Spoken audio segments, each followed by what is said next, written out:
Hello అండి, అందరికీ నమస్కారం. నేను మీ హర్షిని. మన ప్రేమ పగ రచించిన వారు లావణ్య శ్రీనివాసరావు గారు. ఇక అందులో నెక్స్ట్ ఎపిసోడ్లో ఏం జరిగిందో ఇప్పుడు చూద్దాం.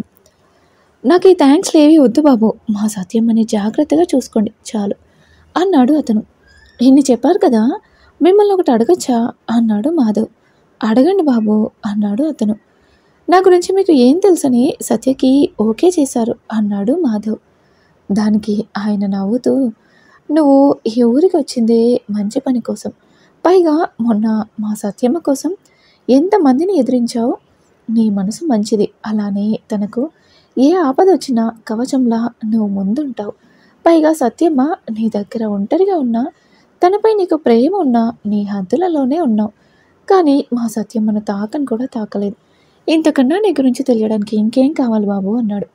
నా గురించి ఇంత బాగా అర్థం చేసుకున్నందుకు చాలా థ్యాంక్స్ అండి అని, మీ సత్యమ్మను జాగ్రత్తగా చూసుకుంటాను. సరేనండి అన్నాడు. అలానే బాబు, ఇక నేను వెళ్తాను, మీ ఆరోగ్యం జాగ్రత్త అని చెప్పి వెళ్ళిపోయాడు అతను. నిజంగానే ఆయన మసాజ్ చేయగానే మాధవ్కి నొప్పి తగ్గింది. అప్పుడే ఆఫీస్ నుంచి ఫోన్ వచ్చింది, ఈరోజు మీటింగ్స్ ఉన్నాయని. షిట్, నేనెలా మర్చిపోయాను, ఈరోజే కదా వెళ్ళాలి అని అనుకోగానే మనసు భారంగా మారిపోయింది. సత్యను వదిలి వెళ్ళలేక, కానీ తప్పదుగా. కొద్దిసేపు ఉండి తన లగేజ్ ప్యాక్ చేసుకుని సత్యను పిలిచాడు. తను టిఫిన్ ప్లేట్ తీసుకొని వచ్చి, ఏంటండి బ్యాగ్ సర్దుతున్నారు అని అడిగింది.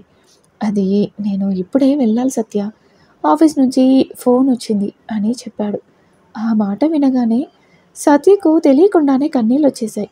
కానీ మాధవ్ కంట పడకుండా తుడుచుకుని, సరే ముందు టిఫిన్ తినండి అంది.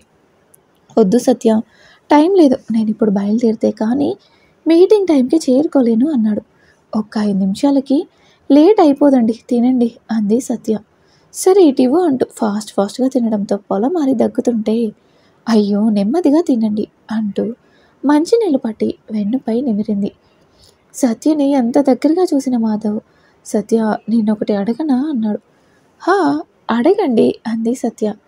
నేను వెళ్తాననగానే నీ కళ్ళల్లో ఎందుకని కన్నీళ్ళు వచ్చాయి అన్నాడు. ఆ మాటకి షాకింగ్గా చూసింది సత్య. నేను చూడలేదనుకున్నావా అని ప్లేట్ పక్కకి పెట్టి సత్య ముఖాన్ని చేతిలోకి తీసుకుని, నేను వదిలి వెళ్తుంటే నీకెలా ఉందో తెలియదు కానీ నాకు మాత్రం ప్రాణం పోతున్నట్టుగా ఉంది తెలుసా అని తనని గుండెలకు హత్తుకొని వదిలి, నన్ను పెళ్లి చేసుకుంటావా అని అడిగాడు. ఒక్కసారిగా మాధవ్ తన మనసులో మాట చెప్పగానే సత్యం మనసు ఆనందంతో ఉరకలు వేసింది. మౌనంగా ఉన్న సత్యం చూసి, ఏం పర్వాలేదు, నీ నిర్ణయం ఇప్పుడే చెప్పక్కర్లేదు అంటూ తన ఫోన్ నెంబర్ సత్య చేతిపై రాసి, నీ సమాధానం కోసం ఎదురు చూస్తూ ఉంటాను అని నుదుటిపై ముద్దు పెట్టుకొని, ఐ లవ్ యూ అని చెప్పి తన బ్యాగ్ తీసుకొని వచ్చేశాడు బయటికి. అప్పటికే మోహన్ బయట మాధవ్ కోసం ఎదురు చూస్తూ ఉన్నాడు. కార్లో తన బ్యాగ్ పెట్టుకుని, సరేనండి ఇక వెళ్ళొస్తాను, మిగిలిన పనులు మీరు చూసుకోండి, ఏదైనా అవసరమైతే నాకు వెంటనే కాల్ చేయండి అని చెప్పి అతని ఆశీర్వాదం తీసుకొని బయలుదేరాడు. కారు వెళ్ళిపోతుంటే కనీసం అప్పుడైనా సత్య వస్తుందేమోనని చూసి ఆఖరిగా హారన్ కొట్టాడు. అప్పటి వరకు మాధవ్ పెట్టిన ముద్దుకి తన్మయత్వంలో ఉన్న సత్య హారన్ వినిపించగానే పరుగులు పెడుతూ వచ్చి చూసేసరికి మాధవ్ కారు వెళ్ళిపోయింది. సత్య కంగారుగా ఉండడం గమనించి, ఏమైందమ్మా అలా ఉన్నావు అని అడిగాడు మోహన్. ఏం లేదు నాన్న, మాధవ్ గారు అంది. ఓ ఆయన ఇప్పుడే వెళ్ళిపోయారు తల్లి. ఏ మాటకి ఆ మాటే, మన మాధవ్ బాబు చాలా మంచివాడమ్మా, ఎవరు చేసుకుంటారో కానీ చాలా అదృష్టవంతురాలు అని చెప్పి, సరేనమ్మా నేను స్కూల్కి వెళ్తున్నాను జాగ్రత్త అంటూ ఆయన వెళ్ళిపోయారు. ఆ ఇంటిలోనికి వెళ్తూ ఉంటే మాధవ్తో గడిపిన జ్ఞాపకాలు కళ్ళ ముందు మెదులుతూ ఉన్నాయి. మాధవ్కి కూడా డ్రైవ్ చేస్తున్నాడన్న మాటే కానీ మనసంతా సత్య దగ్గరే ఉండిపోయింది. ఇద్దరు భారమైన మనసులతో అలానే 2 రోజులు గడిపేశారు. తను వెళ్ళే హడావిడిలో మాధవ్ ఫోన్ నెంబర్ మిస్ చేసుకుంది సత్య. అక్కడ మాధవ్ సత్య ఫోన్ కోసం ఎదురు చూస్తూ ఉన్నాడు. సత్య తన బట్టలన్నీ పెట్టుకొని వాళ్ళ నాన్న ఫోటోని తీసుకుంది. అప్పుడే మోహన్ లోపలికి వస్తూ కూతురు చేతిలో ఉన్న తన ఫోటోని చూసి, అదెందుకు తల్లి అన్నాడు. రోజు లేవగానే నేను చూడకుండా నా డే స్టార్ట్ కాదు కదా నాన్న, కానీ అక్కడికి వెళ్ళాక నువ్వు ఉండవుగా అంటూ తండ్రిని పట్టుకొని ఏడ్చింది. ఆయనకు అంతకు మించిన బాధ ఉన్నా తను బయటపడితే సత్య కూడా బాధపడుతుందని, అరే నా బంగారు తల్లి ఎందుకు ఇలా ఏడుస్తుంది అంటూ సత్య కళ్ళు తుడిచి, నువ్వు ఇష్టంగా కష్టపడి నీ లక్ష్యాన్ని చేరుకున్నావురా, ఇంకో ఒక్క అడుగులో ఇలా డీలా పడిపోకూడదు సరేనా అన్నారు మోహన్. ఎంత నచ్చ చెప్పుకున్నా నిన్ను వదిలి వెళ్ళాలంటే కష్టంగా ఉంది నాన్న అంది సత్య. బంగారు తల్లి నేను ఎప్పుడు నీతోనే ఉంటానుగా, నువ్వు ఇలా ఏడుస్తూ వెళ్ళావనుకో నేను ఇక్కడ హ్యాపీగా ఎలా ఉండగలను చెప్పు, అందుకే నవ్వరా తల్లి అన్నారు.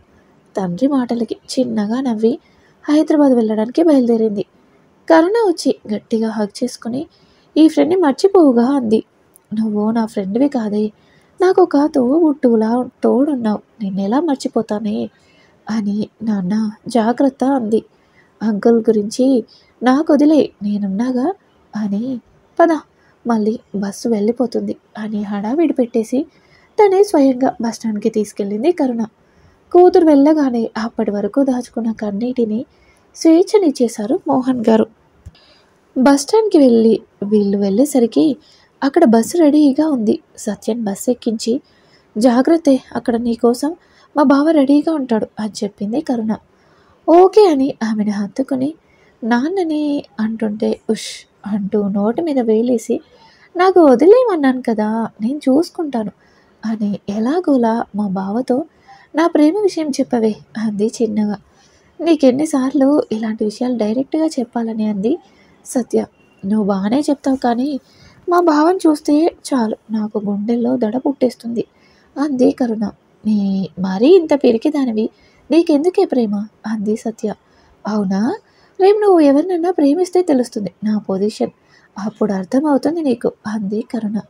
ఆమె అలా అనగానే సత్యకి మాధవ్ గుర్తొచ్చాడు. ఇంతలో బస్ కదులుతుంటే కరుణ దిగి తనకి సెండ్ ఆఫ్ ఇచ్చి వెళ్ళిపోయింది. ఆ బస్లానే సత్య ఆలోచనలు కూడా పరుగులు పెడుతున్నాయి. ఆఫీస్లో మాధవ్ చిరాకు పడుతూ తన ఎంప్లాయీస్ మీద అరుస్తూ ఉన్నాడు. అప్పుడే తులసి కొడుకుకి క్యారియర్ పట్టుకొని వచ్చింది. అతను అలా కోపడుతుంటే పాప మా అమ్మాయి బిక్క చచ్చిపోయి బిగుసుకుపోయింది. తులసి ఆ అమ్మాయి వైపు నువ్వు వెళ్ళమ్మా అంది. అంతే ఆ అమ్మాయి థ్యాంక్స్ మేడం అంటూ తుర్రున ఆ క్యాబిన్లో నుండి బయటపడింది. ఏంటి నాన్న ఇది, అసలు ఎవరిని కోపంగా చూడటం కూడా తెలియని నా కొడుకేనా ఇప్పుడు ఇలా అరుస్తున్నాడు అంది. అవునమ్మా నీ కొడుకునే, కానీ ఏం చేయమంటావు అమ్మా, ఎంత కంట్రోల్ చేసుకున్నా నన్ను వదిలి వెళ్ళనంటుందమ్మా అంటూ చైర్లో కూలబడ్డాడు. వెళ్ళనంటుందా, ఎవర్రా అది అంది తులసి. ఇంకెవరమ్మా, నా దేవత, నా ప్రేమ, నా అదృష్టం అని మురిసిపోయానుగా, అదే ఇప్పుడు రాక్షసిలా తయారయ్యి నన్ను కుదురుగా ఉండనివ్వడం లేదు అన్నాడు తల పట్టుకుని. ఇన్ని రోజులు దేవతగా ఉన్న పిల్ల ఇప్పుడు ఎందుకు రాక్షస అయిందో కొంచెం మాకు తెలపండి సుపుత్ర అంది తులసి పక్కనే చైర్లో కూర్చుంటూ. నువ్వే చెప్పమ్మా, నేను వచ్చే ముందే నా మనసులో మాట చెప్పాను, టైం తీసుకొని చెప్పు అని. నా నెంబర్ కూడా ఇచ్చాను కదా. అవును కదా. మరి 2 రోజులైంది, ఫోన్ లేదు, మెసేజ్ లేదు, ఏమనుకోవాలి అసలు, నేను గుర్తున్నానా లేక ఊరు దాటగానే నన్ను మర్చిపోయిందా అన్నాడు కోపంగా. అరే అంత కోపం ఎందుకు నాన్న, నీ పాటికి నువ్వు చెప్పేసి వచ్చావు. ఆ అబ్బాయిలు చెప్పినంత ఈజీగా అమ్మాయిలు చెప్పేయలేరు నాన్న, తన భయాలు తనకుంటాయి కదా అంది తులసి. ఏం భయాలమ్మా, నేను మంచివాడినా కాదానా అన్నాడు. ఒక చెప్పు, నీకు తన గురించి తన ఫ్యామిలీ గురించి అన్నీ తెలుసా అని అడిగింది. తెలుసు, మా అంకుల్ చాలా మంచివారు, సో స్వీట్, ఇంకా ఆంటీ అయితే లేరు అని. తన బెస్ట్ ఫ్రెండ్ కరుణ, ఆ అమ్మాయి చాలా చలాకి అన్నాడు నవ్వుతూ. మరి నీ గురించి తనకి తెలుసా? నా పేరు, నేను ఎందుకు అక్కడికి వెళ్ళానో అన్నాడు. మరి మన ఫ్యామిలీ గురించి, నీ ఫ్రెండ్స్ గురించి, ఇంకా నీకు ఏమి ఇష్టం ఎక్స్ట్రా చెప్పు అంది. లేదమ్మా మన ఫ్యామిలీ గురించి అదే తెలియదు అన్నాడు. అదేరా నేను చెప్పింది, నేను చూసింది కాబట్టి నువ్వు ఎలాంటి వాడో తెలుస్తుంది, పైగా తండ్రి ఒక్కరే ఉన్నారంటున్నావు, ఒకవేళ ఆయన కోసం ఆలోచిస్తుందో లేక ఇంకా ఏమైనా ప్రాబ్లమ్స్ ఉన్నాయో ఎవరికి తెలుసు. అయినా నువ్వు వచ్చి సంవత్సరాలు అయిపోయిందా ఏంటి, ఓన్లీ 2 days అంతేగా. నెమ్మదిగా తన నిర్ణయాన్ని చెప్తుందిలే, నువ్వు అదే బుర్రలో ఉంచుకొని స్ట్రెయిన్ అవ్వకు అంది కొడుకు తల నిమురుతూ.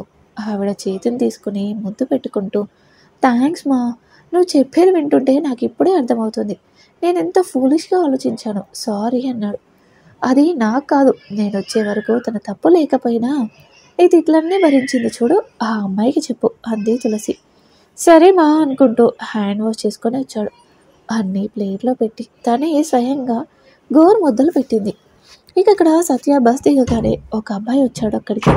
అతను సత్య వంకే చూసి నవ్వుతుంటే కరుణ వాళ్ళ బావ అని అర్థం చేసుకుని నవ్వుతూ అతని దగ్గరికి వెళ్ళి హాయ్ అండి అంది. వాడు అటు ఇటు చూసి నన్నేనా అన్నాడు ఆశ్చర్యంగా. మీరేనండి, నా కోసమేగా చూస్తున్నారు అంది సత్య. ఇదేంది ఈ పిల్ల ఇట్లా ఉంటుంది, నన్ను చూసి తెలిసినట్టు. ఎవరైతే మనకేంటి, ఊరి మస్తుంది, తీసుకెళ్ళి పండుగ చేసుకుని ముంబై వాళ్ళకు అమ్మేద్దాం అని అనుకుంటూ ఉంటాడు. ఏవండి మిమ్మల్ని అంటుంది సత్య. చెప్పండి అన్నాడు వాడు పల్లి గెలుస్తూ. ఆ నవ్వుకి దడుచుకుని గుండెలపై చేయి వేసుకుని ఇదేంటి పోయి పోయి ఇలాంటి వాడిని లవ్ చేసింది, దీనికి అస్సలు టేస్ట్ లేదు అని అనుకుని వద్దులే, దాని లవ్ దాని ఇష్టం, తప్పు అలా అనుకోకూడదు అని లెంపలు వేసుకుని వెళ్దామా అంది. రండి, మీరు ఎప్పుడుగా ఆ మాట చెప్తారా అని చూస్తున్నా అంటూ సత్య చేయి పట్టుకున్నాడు గట్టిగా. ఏంటండి వదలండి నా చెయ్యి అంది సత్య. ఏంటి వదిలేడిది, మా కన్ను పడ్డ తర్వాత మేం వదలన పిల్లే లేదు అంటూ అక్కడి నుంచి బలవంతంగా తీసుకెళ్తుంటే ఒక చెయ్యి వచ్చి వాడు సత్యను పట్టుకున్న చేతిని పట్టుకొని వెనక్కి తిప్పి మెలిపెట్టగానే వాడు నొప్పికి అరుస్తూ కింద పడ్డాడు. ఇక ఆ తర్వాత ఏం జరిగిందో నెక్స్ట్ ఎపిసోడ్లో చూద్దాం. ఈరోజు ఎపిసోడ్పై మీ అభిప్రాయాన్ని తెలియజేయండి. అలాగే మరిన్ని స్టోరీస్ కోసం ప్లీజ్ మా ఛానల్ని తప్పకుండా సబ్స్క్రైబ్ చేసుకోండి.